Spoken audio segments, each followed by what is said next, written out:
Waspadalah Juventus, Tottenham berniat bajak Kulusevski. Gelandang muda Juventus Dejan Kulusevski dikabarkan masuk dalam daftar belanja ke Premier League asal London yakni Tottenham. Kulusevski dibeli oleh Juventus pada Januari 2020 lalu. Namun saat itu, ia dibiarkan bermain sampai akhir musim di Parma oleh Bianconeri.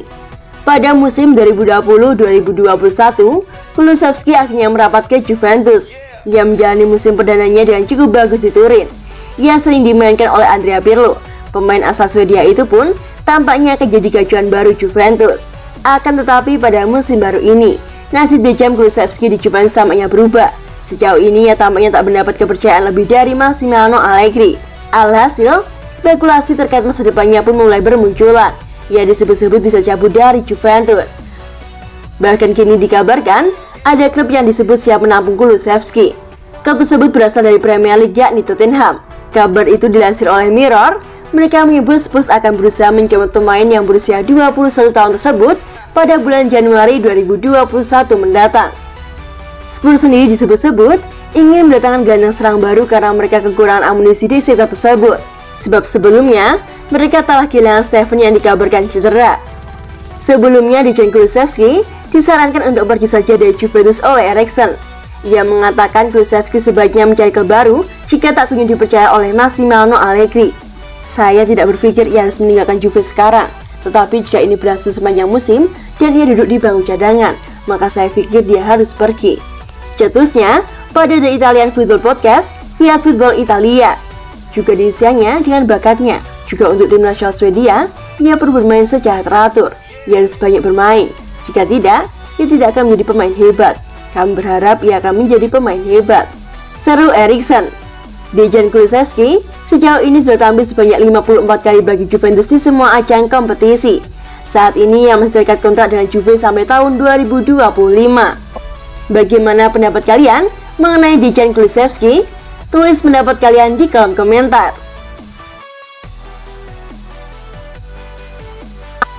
Man of the match, Juventus versus Sampdoria, Manuel Locatelli.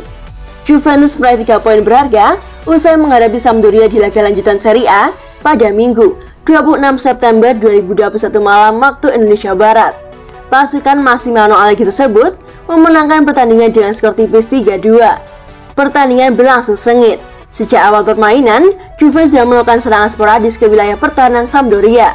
Dan pada akhirnya, gol pertama tercipta lewat aksi Paulo Dybala di menit ke-10. Jelang babak pertama usai, Leandro Bonucci dan Maya Yoshida mencetak gol membuat skor berubah menjadi 2-1. Pada babak kedua, Juventus memperlebar jarak skor lewat gol dari Manuel Locatelli. Sampdoria sempat memperkecil kedudukan berkat aksi Antonio Cedriva pada menit ke-53. Sayangnya mereka tak mampu untuk memanfaatkan waktu sisa untuk menyamakan kedudukan. Juventus pun menang di Allianz Stadium. Seandainya tidak mengalami cedera, Dybala mungkin saja bakal menjadi man of the match. Penampilannya sangat mencolok di awal pertandingan dengan tugasnya sebagai penyambung lini. Gelar man of the match pun jatuh kepada Manuel Locatelli yang tak cuma menyumbangkan gol tapi juga assist untuk Dybala. Secara keseluruhan, performanya di pertandingan kali ini masih bisa dikatakan oke. Adapun Whisper memberi rating 7,9 atas kontribusi Locatelli yang tampil selama 90 menit. Locatelli mencatatkan 4 kali tembakan dan penyelesaian 40 dari 56 operan, ditambah 1 umpan kunci. Ia juga sangat membantu lini pertahanan. Sebanyak 4 duel udara dilakukan di area Juventus, tidak kehilangan juga 1 intersip. Berkaca dari statistik dan torehan gol dan assist, Locatelli sangat cocok untuk dijadikan man of the match pada pertandingan kali ini. 5 pelajaran laga Juventus versus Sampdoria, Dybala cedera, apa dampaknya? 3 poin berharga didapatkan Juventus dengan susah payah usai menghadapi Sampdoria dalam laga lanjutan Serie A, Minggu 26 September 2021. Klub berjuluk Bianconeri itu menang dengan skor tipis 3-2. Juventus unggul sejak menit ke-10 lewat aksi Paulo Dybala, disusul gol penalti Leandro Bonucci pada menit ke-43. Sampdoria sempat memperkecil kedudukan melalui Maya Yoshida sebelum turun minum. Di awal babak kedua, Juventus memperlebar jarak skor melalui sepakan dari Manuel Locatelli. Sampdoria sempat memiliki harapan di menit ke-83, namun tak mampu mengejar ketertinggalan pada waktu yang tersisa.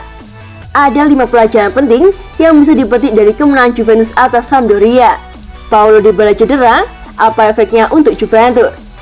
Juventus melakukan pergantian pemain yang sangat dini pada menit ke-22. Hal ini dikarenakan Paulo Dybala digantikan oleh Dejan Kulusevski lantaran mengalami cedera yang sepertinya parah. Apa dampaknya buat Juventus? Pertama, ketika bola mencapai wilayah lawan, Dybala langsung bertindak sebagai motor serangan. Ia dengan skor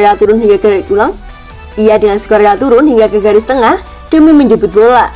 Dari situ, pria berkebangsaan Argentina tersebut mulai berkreasi, entah dengan membagikan bola ke rekan timnya atau menjebloskan bola seperti yang dilakukan pada menit ke-10. Absennya Dybala membuat Federico Chiesa harus bekerja lebih keras. Selain harus membuat permainan tetap lebar, peran sebagai motor serangan pun harus dibebankan pada Chiesa. Gara-gara ini, kreativitas serangan Juventus jadi sedikit menurun. Juventus mulai menemukan pola. Juventus sudah membukukan total 13 gol di semua ajang musim ini. Ada pola yang menarik dari catatan tersebut. Bianconeri selalu berhasil mencetak gol pertamanya sebelum menit ke-30. Entah di antaranya bahkan dicetak dalam kurun waktu 10 menit. Kalau dilihat, Juventus selalu melancarkan serangan sporadis di menit-menit awal dan mulai melembab ketika memasuki pertengahan babak kedua. Juventus menyerang gila-gilaan saat memiliki bola, dengan menekan dengan tak kalah intensnya ketika bola berada di penguasaan lawan. Secara logika, tidak mengejutkan kalau Juventus lebih mengerem permainannya di babak kedua karena satu masalah, yakni stamina. Tapi dari sini, kita bisa melihat apa rencana Allegri yang sesungguhnya. Pria yang berusia 54 tahun itu ingin membunuh pertandingan dengan cepat. Jika mampu mempertajam lini depannya, bukan tak mungkin bahwa Juventus bakal menjadi sangat mengerikan. Pertahanan masih menjadi masalah. Berbeda dengan lini serang yang produktif, lini pertahanan Juventus mengundang banyak pertanyaan. Mengapa bisa mereka yang dulunya dikenal sebagai tim dengan benteng terbaik bisa kebobolan sebanyak ini? Perlu untuk diketahui bahwa Juventus cuma mencatatkan clean sheet ketika bertemu Malmo di Liga Champions. Total, gawang Bianconeri sudah kemasukan sebanyak 10 gol. Ini mengkhawatirkan. Ada banyak faktor yang menyebabkan ini terjadi, seperti beberapa aksi blunder dari Bajaj Szczęsny beberapa waktu lalu dan kurangnya kemampuan lini tengah untuk menjadi saringan serangan lawan. Dan apapun itu, ini adalah masalah yang harus diselesaikan oleh Allegri secepatnya. Bahaya Latin dalam permainan Juventus. 2 poin di atas menampakkan bahaya Latin yang harus dihadapi oleh Juventus. Bagaimana bila mereka berhadapan dengan tim yang memiliki pertahanan kuat? Masalah itu terlihat jelas ketika menghadapi Empoli. Selama lawan masih punya kesempatan untuk memegang bola lebih lama, ada peluang besar gawang Juventus akan kebobolan. Namun lini serang Juventus pun tidak seefektif yang diinginkan. Mereka beruntung karena Sampdoria tidak setangguh itu di lini belakang. Sebaliknya, efektivitas serangan mereka tak begitu meyakinkan. Ada banyak gol yang seharusnya bisa terjadi pada pertandingan kali ini, seperti yang dilakukan Chiesa dan Morata di awal babak pertama. Menarik untuk dilihat bagaimana Juventus akan bermain melawan Chelsea yang sukses menjuarai Liga Champions dengan benteng kuat musim lalu. Apalagi, mereka tak akan mainkan Dybala dan Morata di laga tersebut, penambah semangat untuk hadapi Chelsea. Terlepas dari berbagai permasalahan, kemenangan ini bisa menjadi penambah semangat buat Juventus untuk bertemu juara bertahan Liga Champions. Seperti yang dikatakan oleh Allegri beberapa waktu lalu, kemenangan penting buat mental Juventus. Aspek psikologi memiliki presentasi 90% dalam olahraga.